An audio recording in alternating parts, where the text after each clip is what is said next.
Samantala, klase naman sa lahat ng antas, suspendido sa 6 na bayan sa Misamis Oriental. Biyahe ng 5 passenger vessel sa Camiguin, Balingoan Port, abay kansilado. Mula dyan sa Brigada News FM Cagayan de Oro, Brigada Claudine Lusak Pandita, ibrigada mo! Brigada! Sinuspende ang klase sa lahat ng antas sa 6 na bayan ng Misamis Oriental, bunsod ng masamang panahon, dulot ng Tropical Depression Krising. Kinumpirma ng Department of Education Misamis Oriental na kabilang sa mga bayan na nagsuspende ng klase ay ang Sugbong Kugon, Magsaysay, Binungangan, Salay, Talisayan at Lagunglong. Samantala, kansilado pa rin ang biyahe ng 5 passenger vessel sa rutang Camiguin, Balinguan.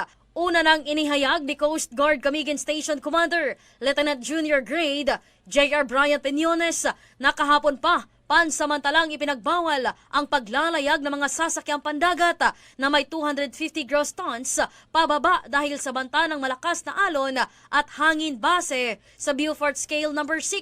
Sa ngayon ay pansamantala munang pinatuloy sa Port Operations Building ang mga stranded na pasahero habang namahagi ang mga otoridad na agaran tulong at pagkain sa gitna ng masamang panahon.